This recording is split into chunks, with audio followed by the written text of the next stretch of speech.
Hi guys! Welcome to church for Home of Christ Kids. This week, we will be focusing on another part of self-control. And this time, it's all about anger and getting even.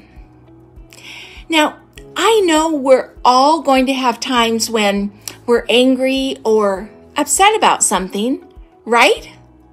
But we are reminded that we do need to control what we say and do. And we don't have to do it alone. God can help you have self-control and not let your anger control your actions. Because when we don't control our anger, we can end up hurting someone, ourselves, our families, or our friends.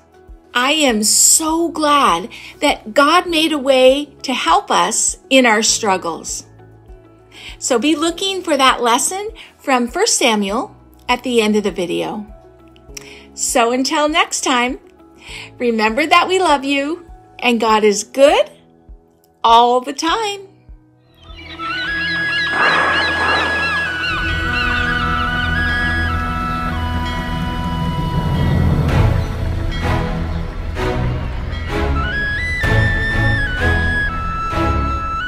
Over mountains high, through the valleys low, God is good. Wherever we go, from the brightest days to the darkest nights, God is good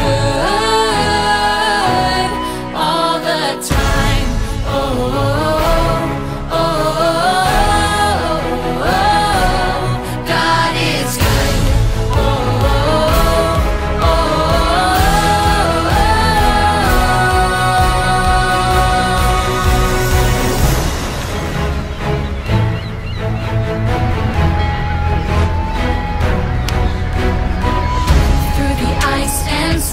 to the vast unknown, everywhere we go, God is good. Through the trials we face, He will show the way. We will stand and say that God is good.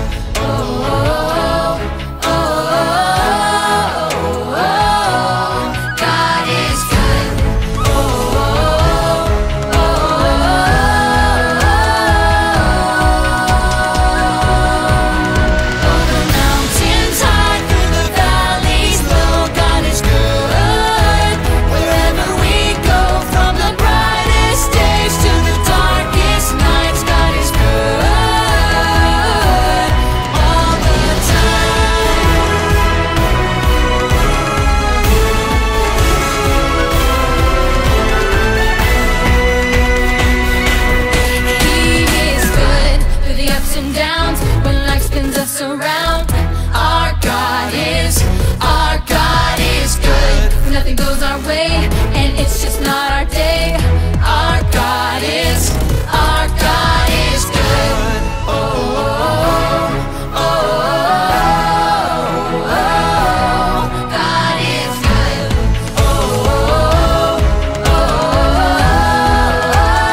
Whenever I'm in need and I'm looking for help, God, you're always there for me.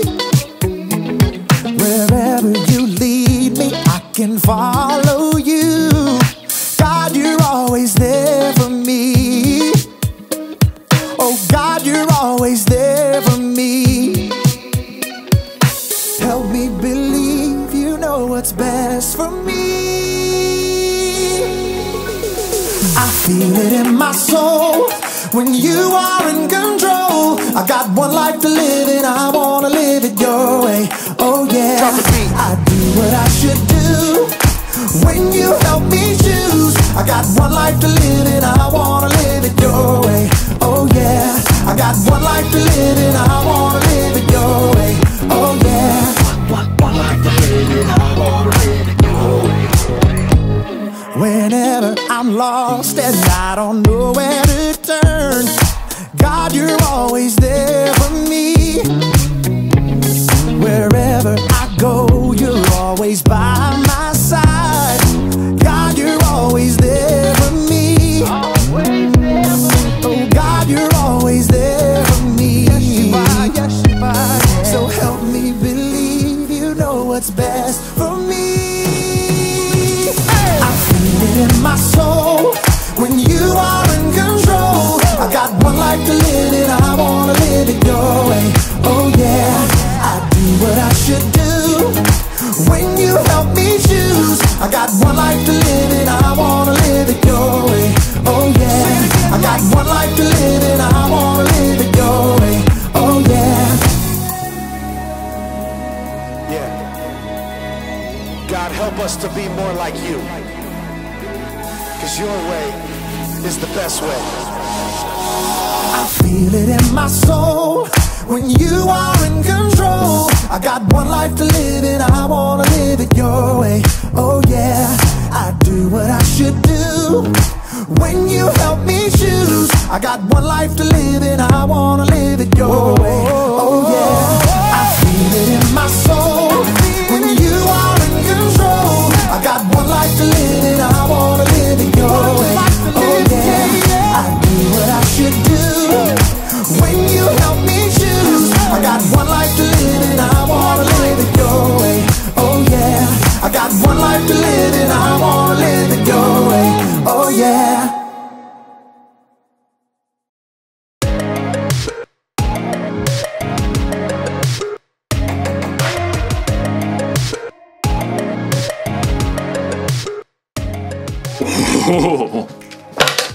Hello everyone, my name is Jacob, here today to talk to you about self-control.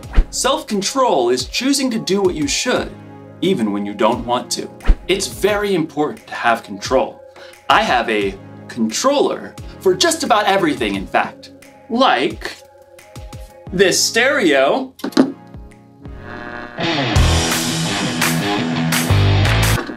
Thanks, stereo. Or this fan. I've even got a remote for my blender. And of course, everyone's favorite remote control, the TV remote. Whoa, where is the TV remote? This is its spot. This is its home. It's where it lives. Where are you, little TV remote? TV remote! TV, TV, TV, TV. No, little guy, where are you? TV! This makes me so mad. I bought the remote caddy so that I could house my remotes. And when someone takes the remotes away and doesn't put it back, I get real angry. I ask you, why have a remote caddy if you're not gonna caddy the remote?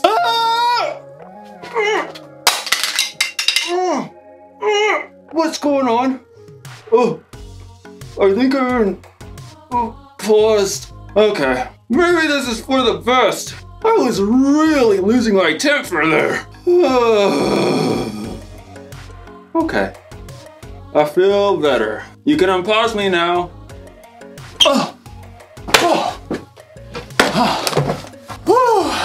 That was a close one. Anger can really take over if you let it. In today's story, we'll hear about a guy named David who had every reason to be angry. Let's hope it doesn't control him. Oh, I wonder what this controls.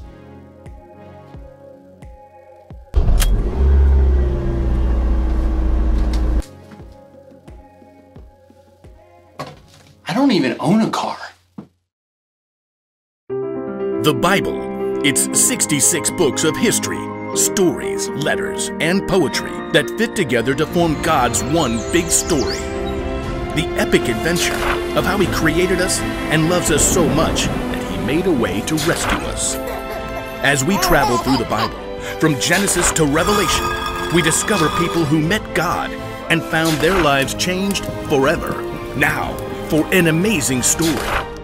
Inspired by the book of 1 Samuel, chapter 24. David had been chosen by God as Israel's next king, but for a while, Saul was still king. David served King Saul and won many battles for him. The people loved David. Hey David, you're so fine, you blow our mind. Hey David! Hey David! Saul, however, was deeply jealous of David. In fact, he even tried to kill him. David escaped into the wilderness, where around 400 men came to join him. People who were in trouble or owed money. A merry band of misfits. But Saul still saw David as a threat. When he heard that David and his men were camped in the desert of Maon, Saul took soldiers to chase after. They're right behind us, David. Quick, we'll head around the mountain. Just as Saul and his men were closing in on David, Saul received word that the Philistines were attacking Israel. Oh, phooey. Saul was forced to stop the chase and deal with the Philistines. David and his men could breathe a sigh of relief. There's a safe place near En-Gedi. Maybe Saul will finally leave us alone if we hide out there. But as soon as Saul had dealt with the Philistines, a messenger brought news. David is in the desert of En-Gedi. Aha! We've got him this time. Gather 3,000 of the best soldiers from all of Israel. But, Your Majesty, David only has 400 men. 3,000, and not one less. Saul set out once more, determined to wipe out his rival. I bet that pipsqueak is hiding out near the rocky cliffs of the Wild Goats. Well, that seems oddly specific. Yeah, he used to herd sheep. In fact, David and his men have been staying near some sheep pens not far from the cliffs. Saul, headed this way. He's got 3,000 soldiers. Again? Why can't he leave us alone? We can take him on. I'm worth 10 of his soldiers. David could feel his anger boiling, but he took a deep breath. No, we won't fight them now. And we won't have a choice in about 6 minutes. The caves! I want everyone inside! Stat! David and his men hurried into a nearby cave that cut deep inside the cliffs. All the way to the back! They're here! Outside, near the sheep pens, Saul had called a halt. Take a break, men! At that moment, Saul found himself in need of a royal outhouse. I require a royal outhouse. I believe there's a cave over there, Your Majesty. I suppose it'll do. Saul entered the cave.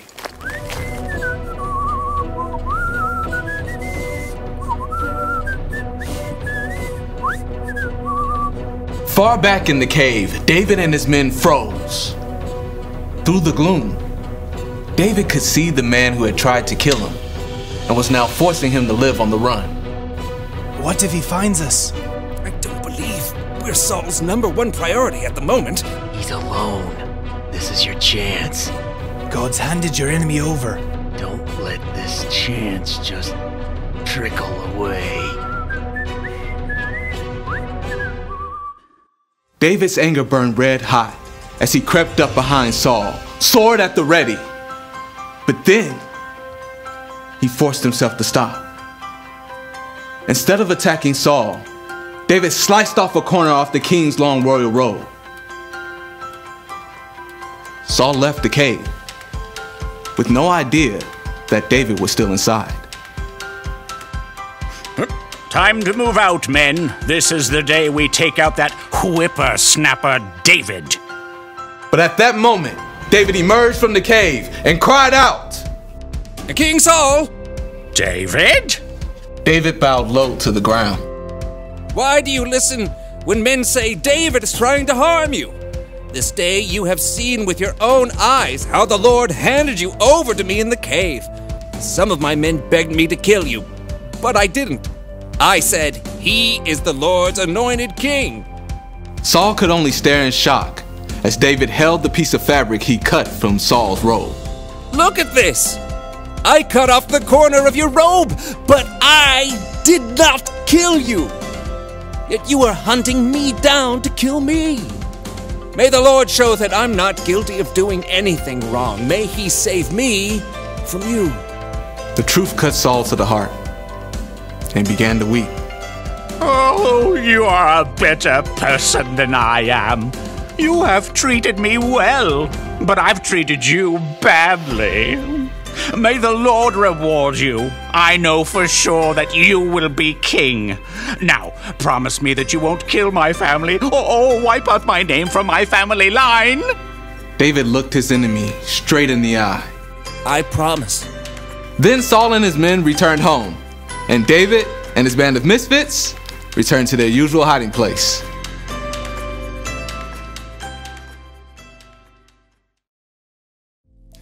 David was angry at King Saul, and he probably should have been.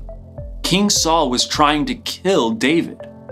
But even in his anger, David didn't lose control. He paused and thought and didn't let his anger take over.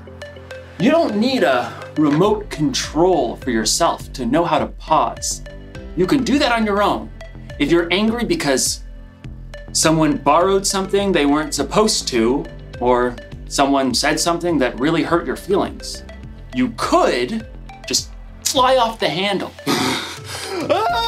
Or you can pause, count to 3 or 10 or 100 if you have to, and think about how you're going to respond. Remember, you can pause in real life, but what you can't do is rewind. Once you've said or done something in anger, it's out there. You can never take it back. I'm not saying you shouldn't ever get angry. In fact, Jesus himself got angry, but he had good reasons to get angry. And so do we sometimes. It's like when you or someone you know is being treated unfairly. That's a good reason to get angry. Losing a remote? Probably not the best reason to get angry, but good anger or bad, it's still wise to keep control of your anger instead of letting it control you. That's the one thing to remember today. Don't be controlled by your anger. Count to 10 and keep your cool. Music! Okay. Music! Oh, that's the...